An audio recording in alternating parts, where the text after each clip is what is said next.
ஒரு மருந்து சம்மந்தப்பட்ட விஷயமா அப்படின்னு நினச்சிக்கோங்களேன். அது உலக மக்கள் எல்லாருக்கும் போய் சேருது. அது உலக மக்கள் எல்லாருக்கும் வந்து அது பயனளிக்குது. அதே மாரி விஞ்ஞான ரீதியா இல்லாட்டி ஒரு சேட்டலைட்டோ ஏதோ ஒரு விஷயம் கண்டுபிடிக்கிறாங்க அப்படின்னு பார்த்தீங்கன்னா, அதுவும் பொதுவா மக்கள் எல்லாருக்கும் போய் சேருது. எல்லாருக்கும் பயனளிக்கிறதா இருக்கு. ஸோ இப்படி எல்லா விஷயங்களுக்கும் ஒரு விஷயம் நடக்குது, ஒரு ஆய்வு மேற்கொள்றாங்க அப்படின்னும்போது, அது வந்து எல்லா மக்களையும் போய் மேக்ஸிமம் ரீச் ஆயிடுது. ஆனா இந்த பொருளாதார கல்வி முன்ன இருந்தத விட அ என்ன சொல்றது, சில வருடங்கள் ஒரு 10, 20 வருஷத்துக்கு முன்னாடிலாம் அறிவியல் அதாவது என்ஜினியரிங், டாக்டர் குடுக்குற முக்கியத்துவம் இந்த மேனேஜ்மென்ட் ஸ்டடீஸ், இந்த எக்கனாமிக் ஸ்டடீஸ்க்கும் குடுத்துட்டு இருந்தாங்க. அந்த அளவுக்கு அதோட வேல்யூ அதிகமா இருந்துச்சு. அது வந்து நல்ல அளவுல வந்து ரிசல்ட்டும் குடுத்தது. அவங்களுக்கு வருமானத்தையும் குடுத்தது. ஆனா, அது எல்லாருக்கும் குடுத்ததா பார்த்தீங்கன்னா, எல்லாருக்கும் குடுக்கல. அது படிச்சவங்களுக்கு சிலருக்கு குடுத்தது. நெறைய பேருக்கு குடுக்கல. நெறைய பேருக்கு குடுத்துருக்கலாம். பட் என்ன சொல்றது? அந்த அளவுக்கு வந்து பொதுவா மக்களுக்கு எல்லாருக்கும் சரிசமமா பிரியல. இப்போ ஒரு விஷயம் இருக்கு. இப்போ போலியோவுக்கு மருந்து கண்டுபிடிச்சாங்க வைங்களேன். இப்போ உலகம் முழுவதுமே போலியோன்றதே கிடையாது. ஸோ அப்ப என்ன ஆகுது? எல்லாருக்கும் அது ஈக்குவலா போய் சேருது ஒரு விஷயம் இருக்கு.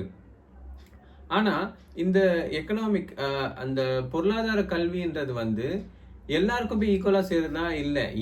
முன்ன பார்த்தீங்கன்னா, மனிதனோட ஆயுட்காலம்ன்றது வந்து ரொம்ப ரொம்ப குறைவா இருந்துச்சு. 30, 40 வயசுலலாம் இறந்து போறவங்கலாம் இருக்காங்க.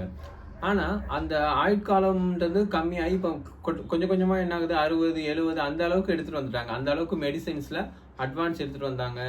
என்ன ஒரு நோயா இருந்தாலும் சரி, அத வந்து சரி பண்றதுக்கான ஒரு மருந்து எடுத்துட்டு வந்துட்டாங்க. ஏர்லியர் டேஸ்ல அப்படி கிடையாது. சாதாரண ஜுரம் இல்லாட்டி சின்னம்மை, பெரியம்மை வந்தாலே பெரிய அளவுல அது வந்து ஒரு இம்பாக்ட்ட ஏற்படுத்துச்சு. நெறைய உயிரிழப்புகள ஏற்படுத்துச்சு.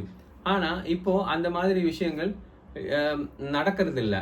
ஆனா, இந்த பொருளாதார கல்வி பாருங்க, நம்ம எவ்வளோ அடிபட்டாலும் திரும்ப வரோம். பட் திரும்ப வந்து எல்லா மக்களுக்கும் வந்து அது சரியான விஷயங்கள வந்து குடுக்கறதில்ல.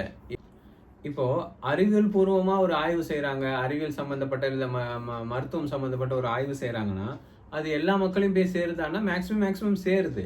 ஆனா, இந்த பொருளாதார கல்வியில அடிப்படையில செய்யப்படுற ஆய்வுகள் பார்த்தீங்கன்னா, எல்லாருக்கும் போய் பயனளிக்குதான்னு கேட்டா, ரொம்ப ரொம்ப கம்மி.